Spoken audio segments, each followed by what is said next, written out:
welcome to Movies, Films, and Flick. I am Mark Hoffmeyer, and joining me is a man who is currently wearing Steven Tyler PJs. It's David Cross. Hey, buddy. Hey, you munching on some grindage? Totally. Oh, man. So, macking on them nugs? Macking on them nugs. Yeah, that still works today, you know. I walk down the street and I'm like, hey, Nug, what's up? But she just keeps walking. I don't think she gets it. Hey, I have a quick question for you. There's a scene at the end where Grandpa Walter calls Travis a scumbag. How many A's do you think he got out of that scumbag? I think 5 A's. 5 A's? Let me see if I can do it, actually. Yeah. Scumbag.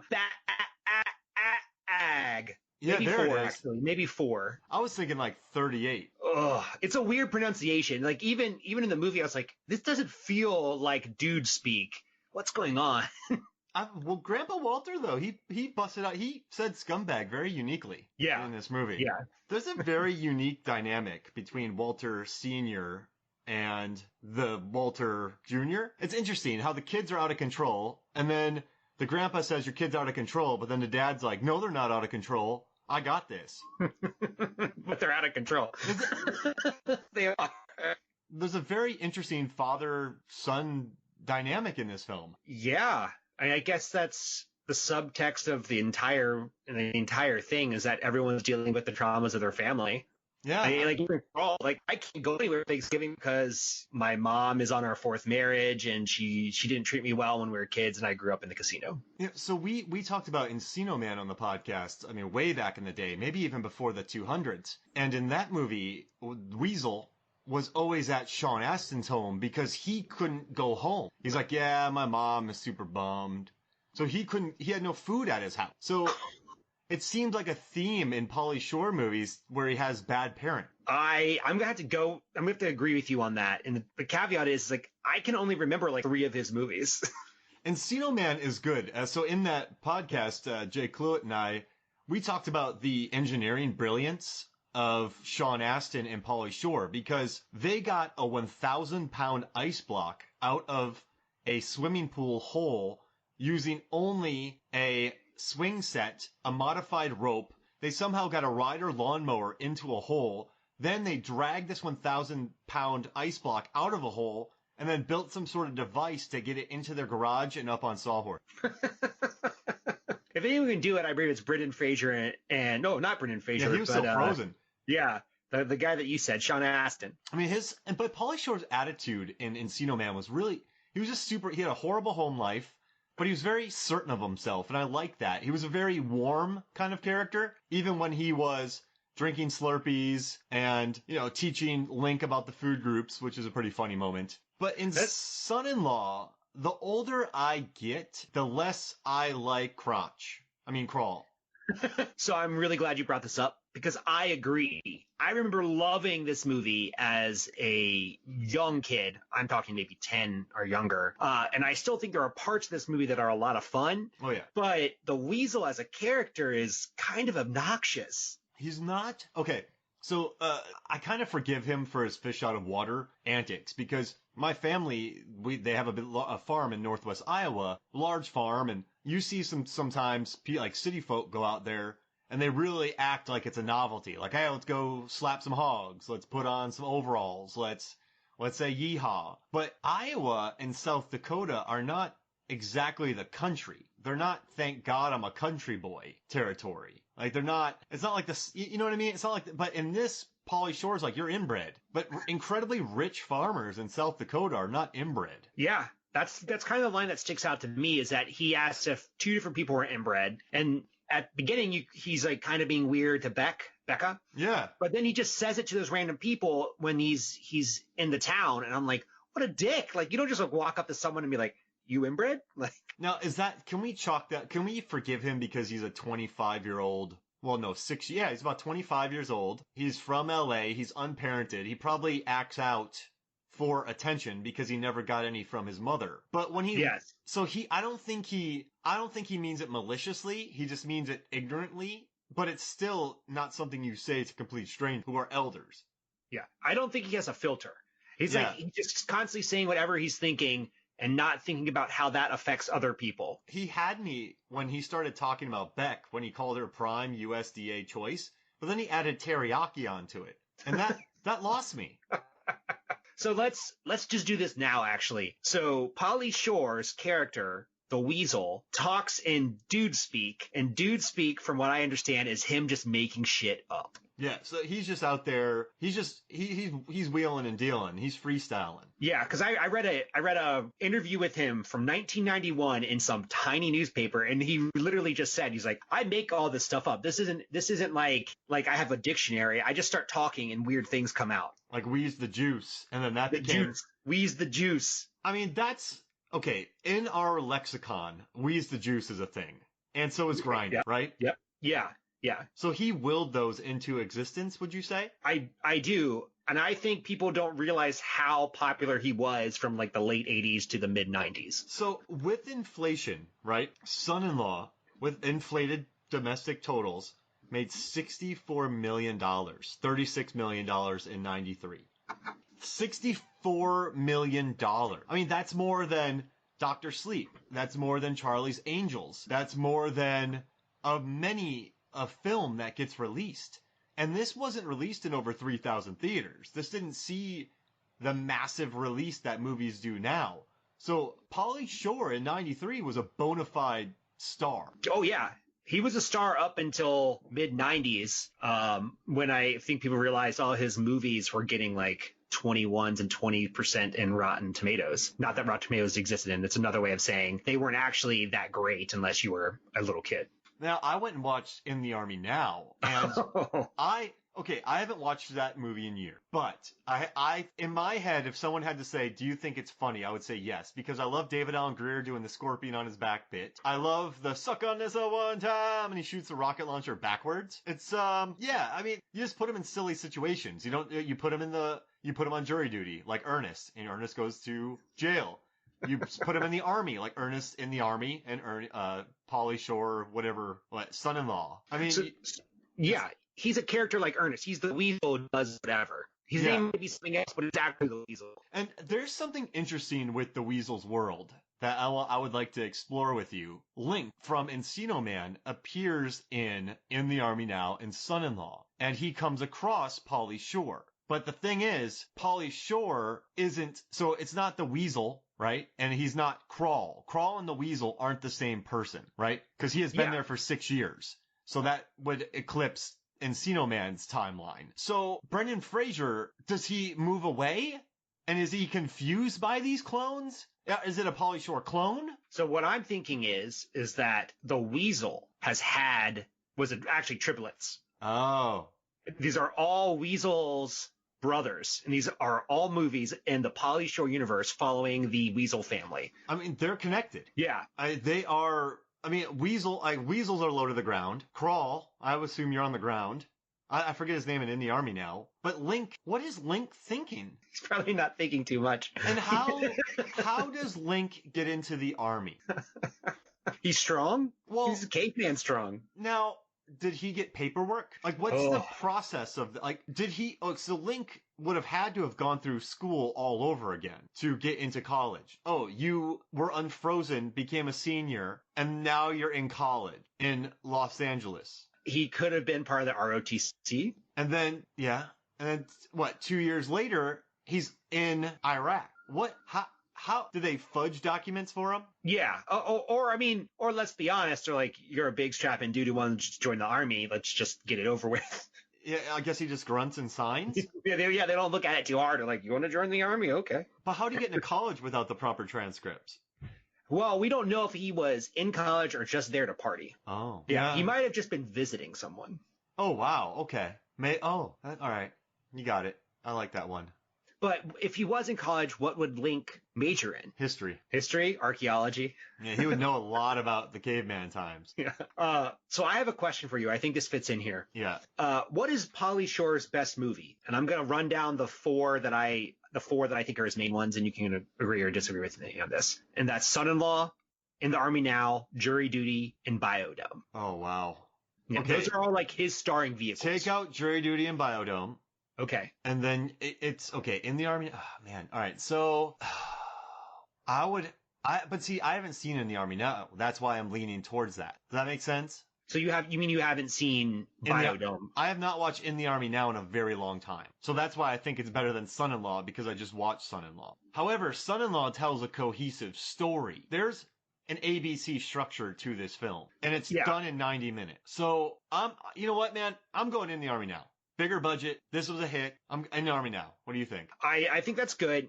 I think of those four movies, Biodome is the most well known. Yeah, because all right, so that was before the flop of Jury Duty, correct? Or was that after Jury Duty's I flop? think it was after Jury Duty. Okay, so Encino Man had a decent budget. Son-in-Law had a decent budget. In the Army Now had a bigger budget. I can assume that Biodome had a much larger budget. So yeah, I mean, yeah, I think Biodome is just the most recent. Tenacious D have a cameo. Mm-hmm. Man, they just loved Pauly Shore on Jury Duty, Pauly Shore in a bubble, Pauly Yeah. Shore in the country, Pauly Shore in the army. So I have a curveball question. So here's what I think of his actual best movies: either a Goofy movie or Encino Man. And so we have to pick one of those. Oh, I mean, he doesn't have much of a part in Encino, Goofy, so I'm going to give him.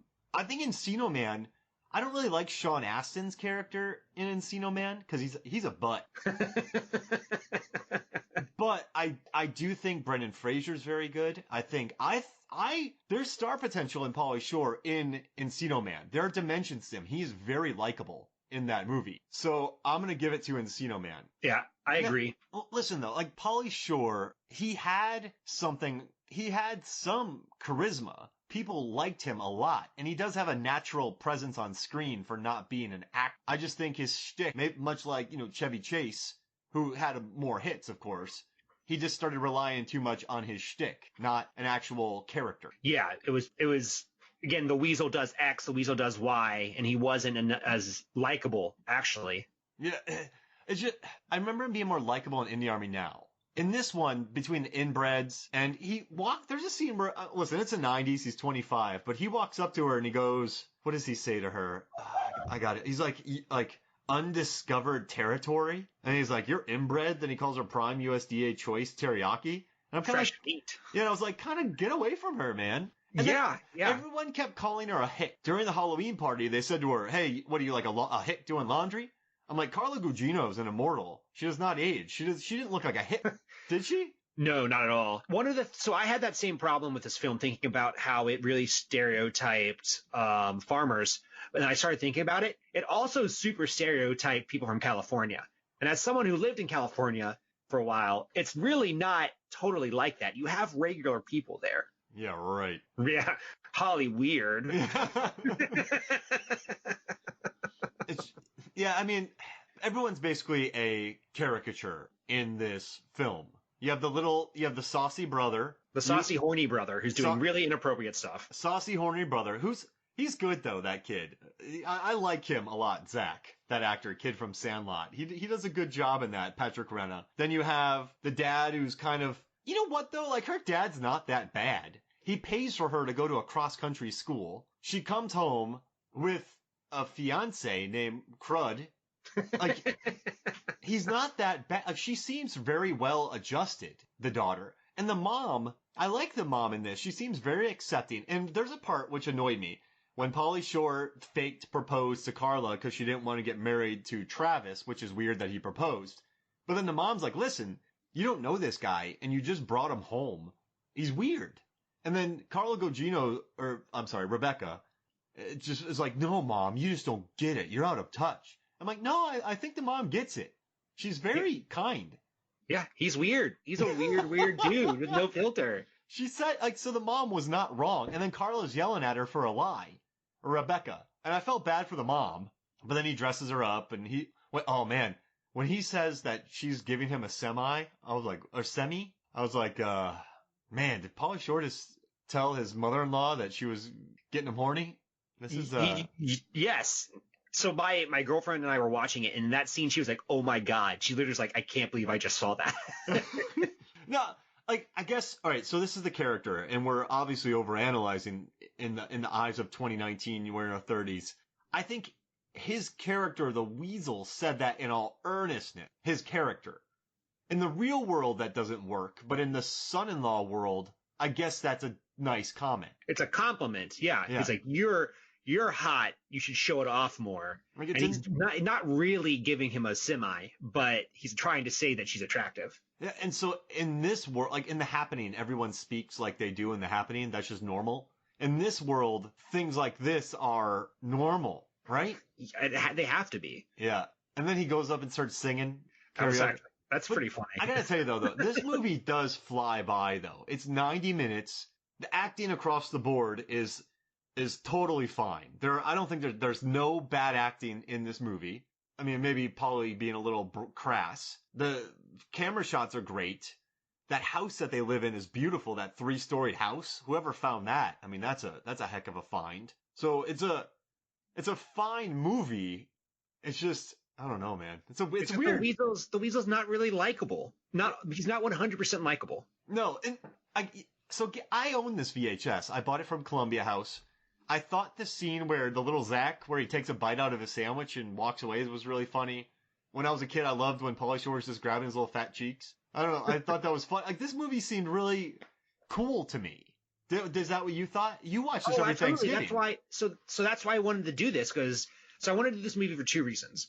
When I was a kid, I really liked this film, and it's one of the few Thanksgiving movies I can actually remember. And I love Thanksgiving. It's my favorite holiday. So I'm always trying to find Thanksgiving movies to watch. And for the last couple of years, I've watched this movie on Thanksgiving, but I've never actually paid attention to it until this week.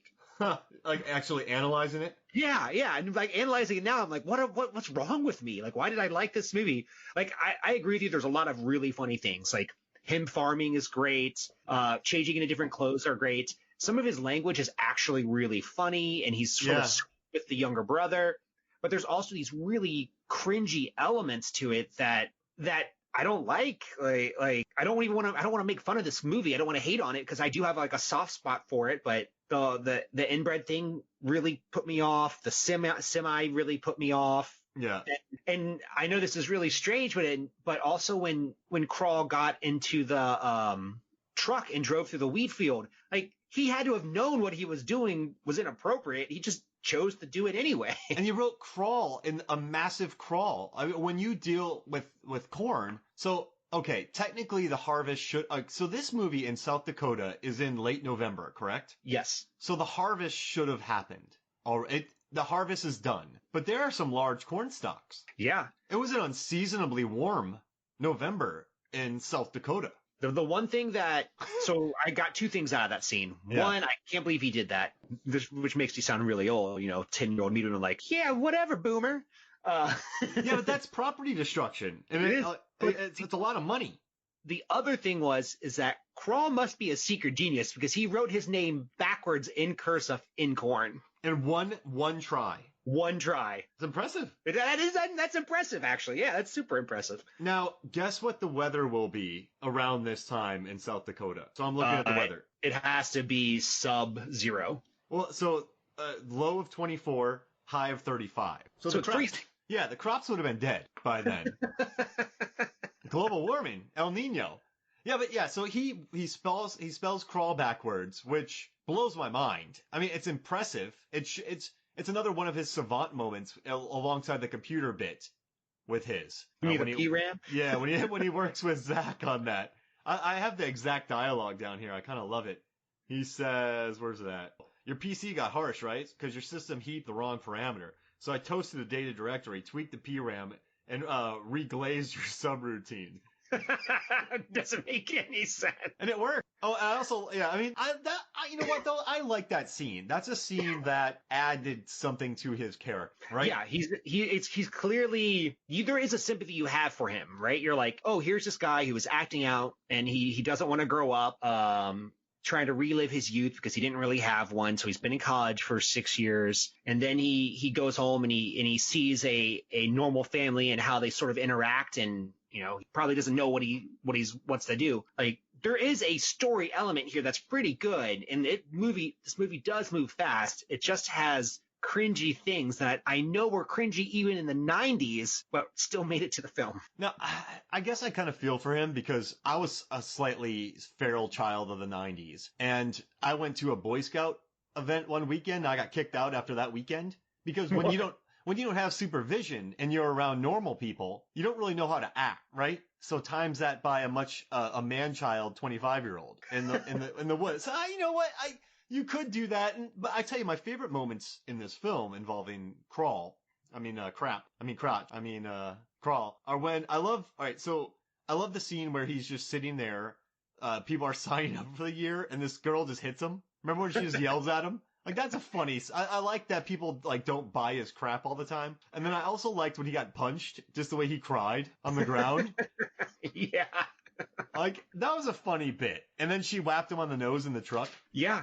Yeah, there are some really good parts about this. I actually think his dude speak is really funny, and I like it a lot. What were some of your favorite lines? All right, so there's "Hey, buddy," Yep. but that comes from his TV show, his TV show when he was doing a VJ on MTV. Cones, I thought cones were funny. Munching on some grindage, I love that. What was it? Wheezing the juice. I mean, that's a normal one, but I think munching on some grindage is probably my favorite. I love when he's going to leave the table and he just takes a couple chicken legs, drumsticks for the road.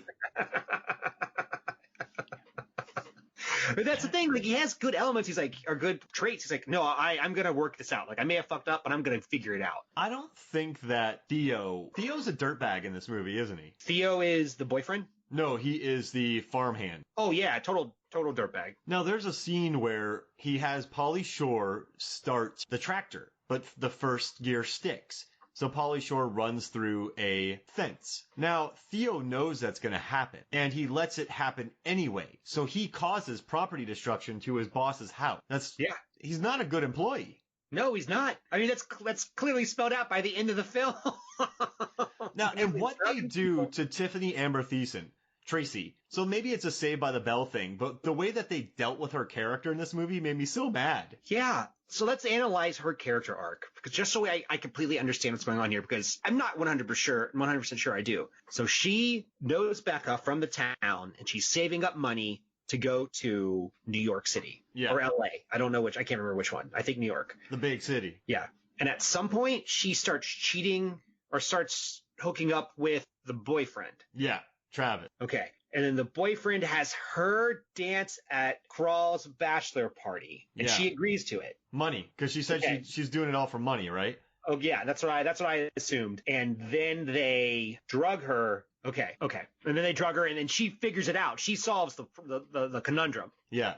Not Crawl, she does. And then they let her stay at the end for dinner, and everyone's cool with her. Yeah, I mean, I'm cool with that part. I guess I get the one thing I wish I understood is, when did she start hooking up with the boyfriend? Oh, Travis is a dirtbag, dude. Like, so so let's say she left in August to September, so 3 months, right? Yeah.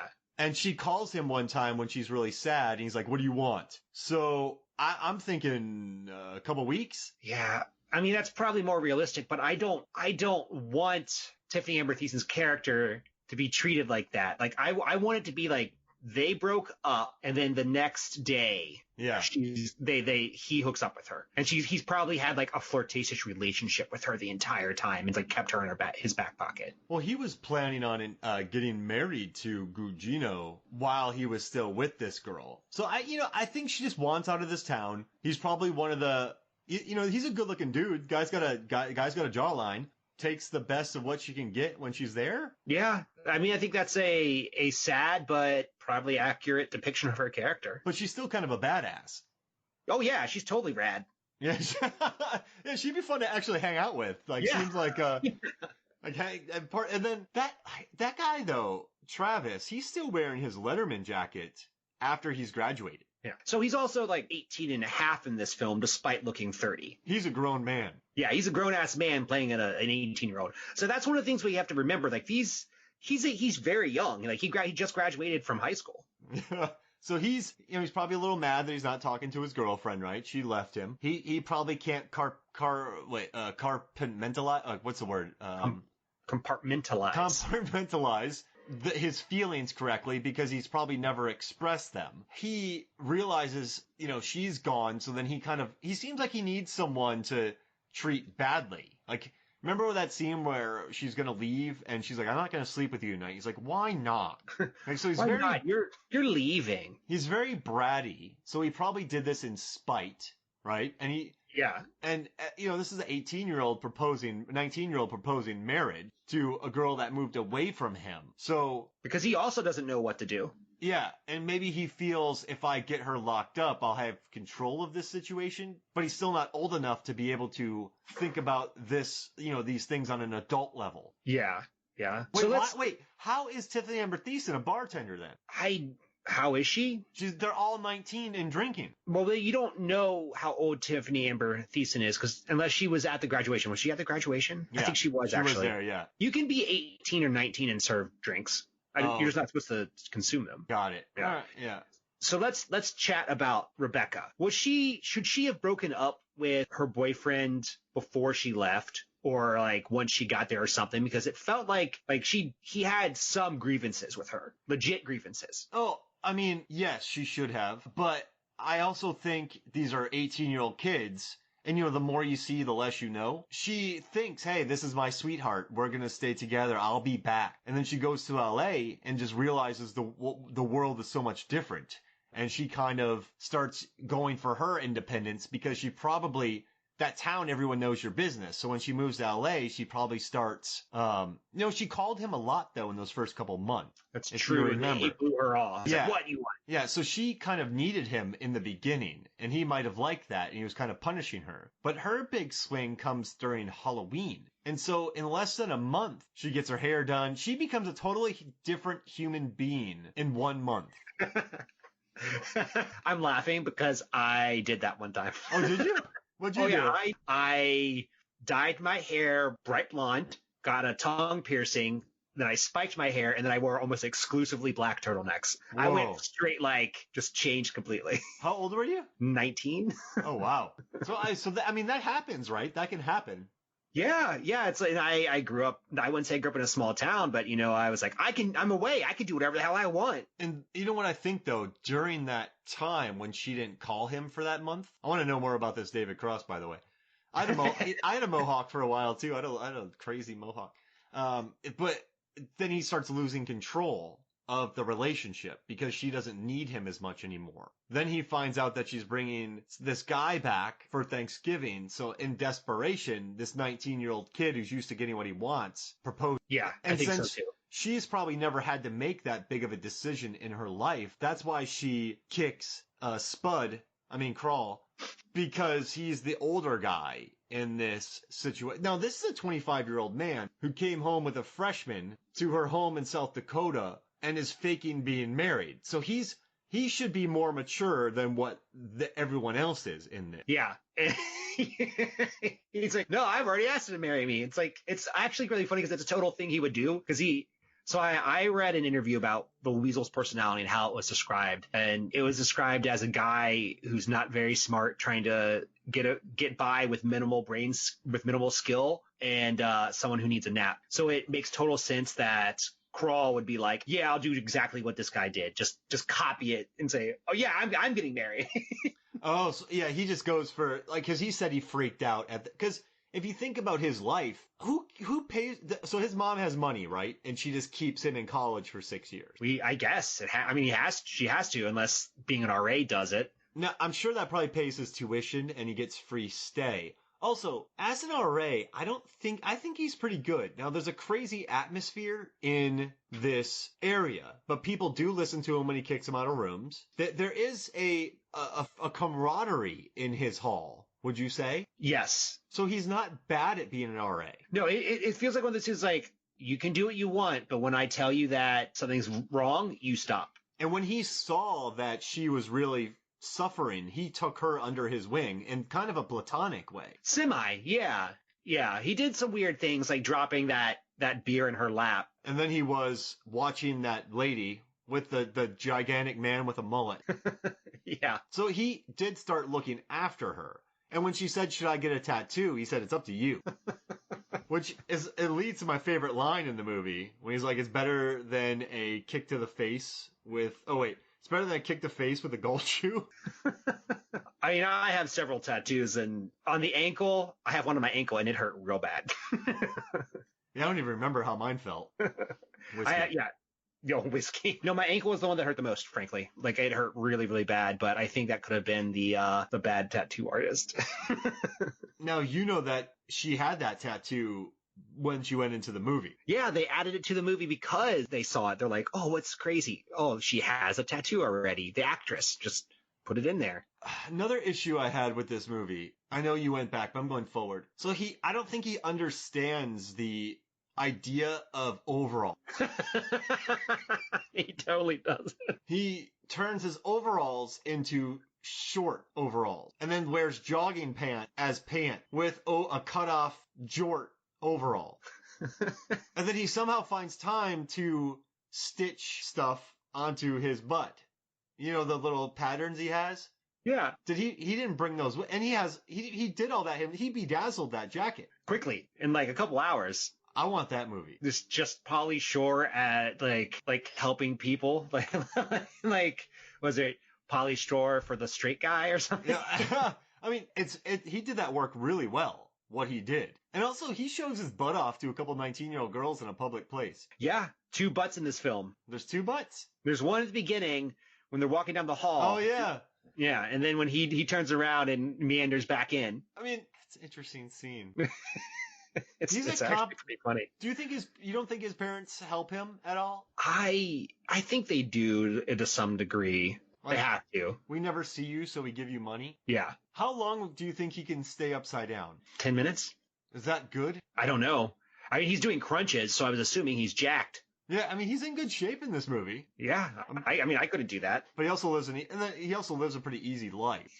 Just drink every day and go to school. And he majored in karate for 2 semesters. Oh, he majored in everything. Yeah. I mean, this is a complex character, David. We're making it a much more complex movie than I thought we were going to. Well, on the surface, we could discuss this movie in 10 minutes, correct? Yeah, it's a very simple film. The interesting thing is, in Meet the Parents, right? Mm-hmm. There's very awkward scene where, Ben Stiller's talking about milking cat and Robert De Niro is way too strict with his daughter. And you kind of get that dynamic. But in this one, there's no conflicting. It's just Crawl being crud. Being weird to everyone. So is that a good plot technique? I mean, if you are the star of a movie and it's your vehicle to stardom, yes, because apparently it worked because you got 3 more movies out of this. I mean, it made $63 million. Yeah.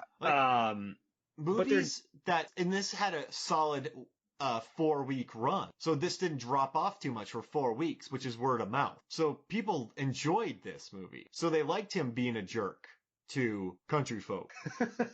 That's America. Yeah. Here's a question. So who is this movie for? Like what age bracket? That's a really good question. Okay, so this was 93. Mm-hmm. So I was 11. And then let's say, the VHS comes out when I was 12. I would say that demographic. Yeah, I guess tweens, like 10 to 12-ish. Do college students go to this? I don't know. It feels like a kid's movie until you watch it, and then there's adult parts to it and adult humor, and I'm just like, I don't know how to place this. I don't know where it should fit. Like young boys is like the best I can get, but not even like 15-year-olds, like 10 to 12, like when they don't quite get everything, and there's a couple jokes for parents. Yeah. But all right, so I'm just going back to 12-year-old me watching this. I'm not trying to be gross, but we grew up with Saved with the Bell. So then that Tiffany Amber Thiessen dance scene, the new language by Pauly Shore, he feels cool.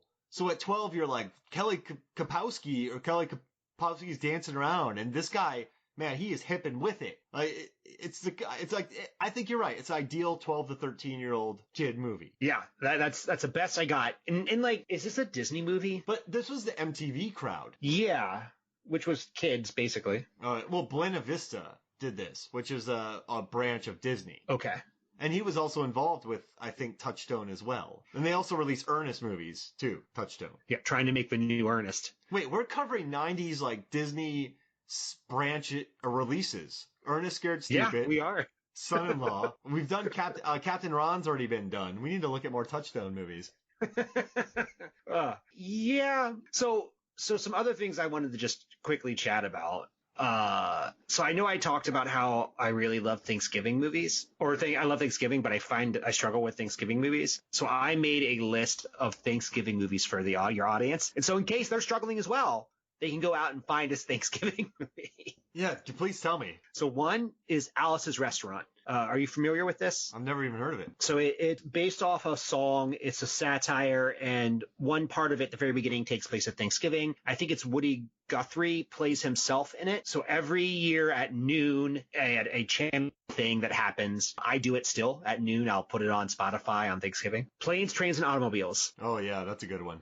Yeah, that's probably the best one on the list. Yeah, Thanksgiving. Oh, brother. I haven't seen all of it. I tried to watch it one year and everyone made me turn it off. They're like, no.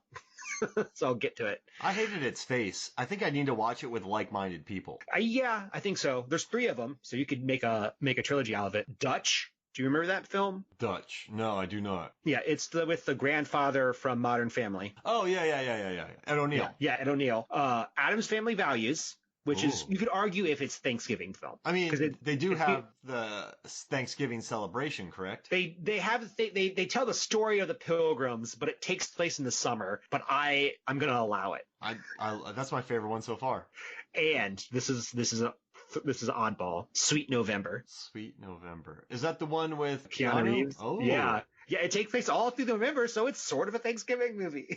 I like that. Yeah, because it's hard. It's like Thanksgiving is not quite. It's not as popular as Christmas, and it's sort of hard to find a movie that relates. National Treasure. What? So I just wrote an article for Rotten Tomatoes that posted on the. Well, this is going out later, but if you type in Mark Hoffmeyer Rotten Tomatoes, you'll see my National Treasure article. I'm celebrating its 15th anniversary. I watch that every Thanksgiving. That is such a good movie. I wish we would have got a trilogy. I mean, you know what's crazy? Combined with inflation, the movie made $1 billion. The 2 movies made over $1 billion worldwide, and there's no third film. Do you think you could still do it now? Yes, and I'm saying there is. I think with Disney Plus, they should put out a $50 million 2-hour film. Bring back everyone. Everyone says they'd want to do it. Do it. Those movies are like Indiana Jones, the Da Vinci Code combined. Yeah, no, exactly. So I did some research on it, and Disney wasn't expecting much. They kind of dumped it in the theaters, and it was originally supposed to be Touchstone, but then it was released under Disney, and it was #1 at the box office for 3 weekends in a row, and it was the #1 movie for 20 straight days. Wow. It also had an A- cinema score, which is excellent. And a Disney executive, after it made tons of money, called it a 4-quadrant movie because it got men, women, couples, and the 18 to 34 demographic. So people of all ages were watching this film. But this is also when Surviving Christmas was out and Christmas with the Cranks. Those are crappers. So people were going to the theaters and watching this movie multiple times. It was a 4-quadrant movie, and it was a massive success. And it's fun. And Sean Bean lives. You go read my article. It's a good one. I wrote a good article for Rotten Tomatoes. Sean Bean lives. It's good. Hey, so how about this? Let's take a break. And when we come back, we'll talk more Son-in-Law, and we're going to put together a very weird squad. You looking forward to that? Oh, let's do it. All right, we'll be right back. Welcome back to Movies, Films, and Flicks. You have some questions for me, don't you, David? I do. So we mentioned this earlier, but my favorite line is munching on some grindage. So I want to know what exactly is the optimal grindage to munch on. Are we talking about for me or for Pauly Shore? Okay, that's the start there. I was thinking of it in lines of all of us, the world. What maybe I'm wrong about that now that I think about it. Let's go with Pauly Shore.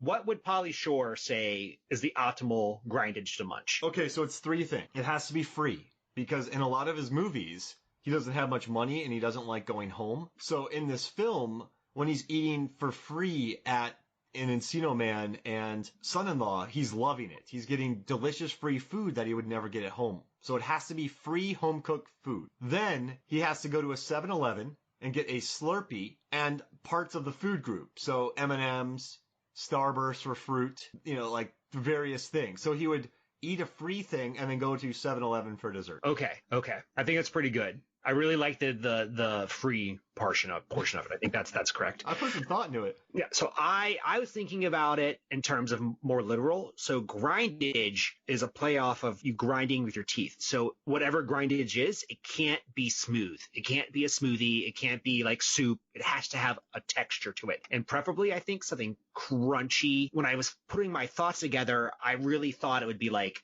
some type of crunchy French baguette sandwich. I don't know if that's actually right now, because I was thinking about like the idea of the crunch, and maybe it's more like if you're munching on something, it's not a meal, and a sandwich is a meal. So grindage might be like chips. It might be popcorn. I'm really seeing Doritos right now, the red ones. Nacho Doritos, cheese. nacho cheese. That is some grindage. I don't think he's Cool Ranch. No, I don't think he's Cool Ranch either. Do you think he's a Takis guy? No, I think I think he likes the triangular shape of. I don't think he likes spicy. Yeah, I can see that. How do you think he would handle nachos? Do you think nachos is the optimal grindage food? I don't think he could handle the cheese. The cheese, okay. I don't think he's good with dunking. Does that make sense? sense? It does. It really does. I like the idea of him like scooping with something with a chip, because it's more sustenance. So, he's getting his nourishment, but it's, still kind of junk foody. He could do salsa if it was in a bowl and not the jar. That's a very good read. Do you think guacamole's too fancy? I think he'd be down for guac. I think he would see that as he's in California. I think he would see that as almost a luxury, though. And he would kind of act a little too cool and make comments about it, but it would be mostly gone when he left. So what I'm thinking is that optimal grindage is free chips and salsa at a Mexican restaurant. Yeah, that's perfect. That is, I'm really happy we came up with that. Like the kind of watery salsa. Yeah, it's not good salsa. Man, he would eat that all day. Another question I have for you, again related to the Weasel. What was the Weasel's best outfit in this film? Oh, hands down. This is hands down the best scene. The best outfit. I'm gonna go with. So there's a scene where he's not with anybody else, but he's sitting at, I guess, a table somewhere where freshmen are signing up, and he is wearing a pink shirt, but he also has a black, red, and purple wool hat, and then he has black shorts. It makes him look the most human, and it's avoids the neckerchiefs that he really liked and the long bows. I kind of dug the pink shirt hat combo a lot, and it felt like a very LA natural thing to wear in the 90s. Yeah. So that was my second favorite. That came very, very close to being my favorite. I was looking at it, I was like, could I have pulled that off when I was in college? Okay, that's what I would come closest to pull off. My favorite is the Pilgrim and Leopard skin onesie. Oh yeah, Steven Tyler PJs. I don't understand that joke, but I laughed so hard when he jumped out of in the hallway in that, and I was like, yeah, you wear that, dude. Yeah, he crushed that, and it felt natural, and it went with the time. It was very well placed. It was funny. I couldn't wear that. That would wear me. Wore that outfit. Does that make sense? Yeah. What's great about his character, and I actually do really appreciate this, is that he wore whatever he wanted and didn't care what other people thought. Mostly. I mean, he did go get some rustic wear, but that's really hard to do, to be that comfortable with yourself. I felt like the outfit, though, when he gets punched by that lady, was his most natural. I felt he knew he was going to get a rise out of people when he showed up in some of those outfits. Yeah. It felt the most at ease and it showed his most humane human moments. The jester cat. No, I got something for you. I know you got one more thing, but I got something crazy for you. All right, real fast. Let's draft a quick Carla Gugino movie squad. Just movies, or do you also want TV shows? Just anything Carla Gugino. And we're gonna have the same list, but okay, let's do it. All right, so you go first. Okay, so I like her the best in The Haunting of Hill House. Okay, oh man. We're gonna have the same list. She's great in like everything. Okay. So I'm gonna quick go with Gerald's Game. Oh, that's good. I'm gonna throw a curveball here. Spy Kids. Oh, that's strong. So I'm gonna go with Sin City. Oh, that's really good. Okay. Okay, I feel like we're missing a big one here. I think we're both dancing around it. Watchmen. Oh, I was gonna say that next. All right, so you got Watchmen. All right, let me see. There's a good one on here starring The Rock. Oh no, She's in 2 Rock movies, actually. I just wrote about that one. Oh yeah, 2 of them. Yuck. I just wrote about San Andreas. How Rock's character would definitely go to jail. well, she's also in Return to Richmond Mountain, Oh yeah. the sequel All right. or the remake. I'm going. Oh wait, she's in Justified. She is. You're right. She has a tiny thing in Justified, so I'm going Justified. Yeah, she has a really good career, except I can never remember who she is. All right, you got 2 more. I have 2 more. Yeah, let's do 5. Oh man. Well, here's the thing. Between the lists I've already pre-made because I thought you might ask me this. I'm out. I don't have any more. There's a bunch more on here. Okay, let's run through a couple. Oh no, I don't want to tell you because you might. I can't. We already done. All right, I'll look her up. I'll look her up on IMDb and we'll draft. All right. Because those were just already from a list I already had pulled together. Okay, so you have Haunting of Hill House, Spy Kids, and Watchmen. I have Gerald's Game, Sin City, and Justified. My next one's gonna be good unless you take it. We could pick San Andreas. San Andreas is actually on my list. Okay, do you want San Andreas? Yeah, I'll go take San Andreas. All right, so I'll take Snake Eyes. What? She's in Snake Eyes? Yeah. Oh, here's the question: Do we draft Son-in-Law? Oh crap! Yeah. Yeah, we draft Son-in-Law. We have to put that in here. Oh, so you got. Oh man, I think you just won it. Of course, right? All right. So I have one more left. So she's in Faster. She's in 3 movies with The Rock. Oh, I'll pick Sucker Punch. Why not? Oh yeah, that's a weird movie. I haven't seen it in a very long time. So you have Haunting of Hill House, Spy Kids, Watchmen, San Andreas, Son-in-Law. I have Gerald's Game, Sin City, Justified, Snake Eyes, Sucker Punch. And I'll put that up on MFF and I'll have people vote. I won the Oliver Platt draft against Jay Cluett, so we'll see where this is at. Okay. All right. Fingers crossed here. Now, you had one more thing before we got into our son-in-law squad, right? I did. I wanted to talk about one more actor in this, and that was Patrick Renna. And I feel like it's hard to explain how popular he was for like 5 years for young boys. And that's the brother. Big Green. This movie. And they were pretty close together. Yeah, he had a good run. He did. He had a pretty good run. He might have been I think he might have been like a baseball movie too. He's still getting roles. He's been working. Yeah, so I looked his IMDb up. He has been doing work consistently, but it's mostly in the horror comedy realm. And that's never like the greatest place to be. And the last movie he did, I think last like major movie was Lava Antula. And that was a sci-fi movie that was clearly trying to capitalize off of Sharknado. Yeah, it's not as good. But yeah, I mean, I'd still watch it. He put in good work, I'm sure. He's getting a huge royalty check from Sandlot. Are you kidding me? Oh yeah, I mean that movie's so good. He's on all the T-shirt. Yeah, I mean, I went and saw that in theaters not 6 months ago. It was like playing. It was coming back through, and I was like, I'll go see this. Like, okay. I tell my students that all the time. You're killing me, Smalls. And they're like, "Who's this old man?" No, I'm happy he's still doing well. And you know what? I'd watch Lava Antula because of that kid. Yeah, I definitely will too. All right, you ready for our son-in-law squad? I am, and I can tell you, coming up with a son-in-law squad was really hard. Now, you and I probably did it differently, so can I kick us off with the first one? Yeah, go ahead. All right, so I picked Nick from Single Santa Seeks Mrs. Claus, and it's played by Steve Guttenberg. Because if he marries my daughter, my son-in-law is Santa. Yeah. Right? Yeah. Steve Guttenberg's a good man. Everyone loves him. And, can I go to the North Pole? Can I get free stuff? But then he knows if I'm naughty or nice. He knows what I'm up to. That's kind of creepy. But he would know it anyway. But still, I'd have a son who's Santa, and I want that. That's going to be on our 5.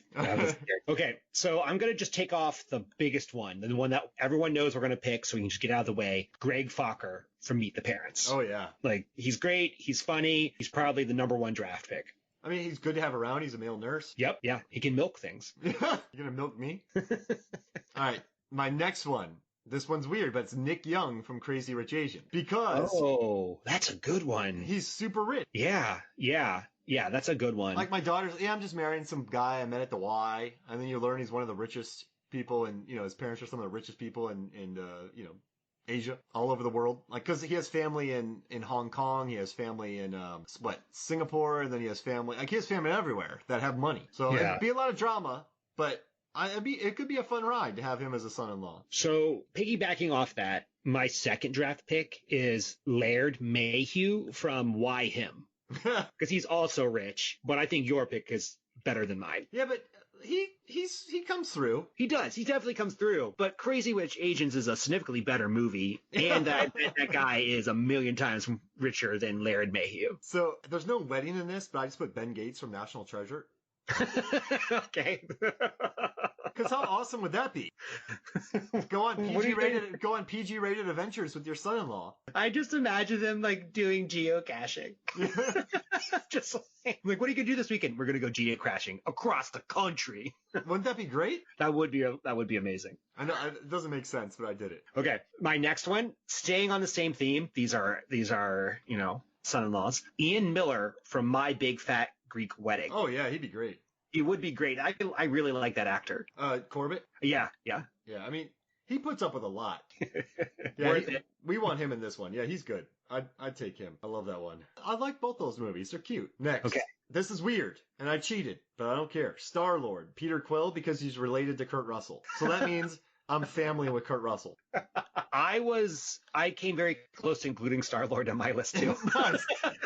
So I accept it. That's a good one. I mean, aside from apparently he said his spaceship looks like a Jackson Pollock painting, which I would never want to do the data for. But he'd be a good guy to have around. Yeah.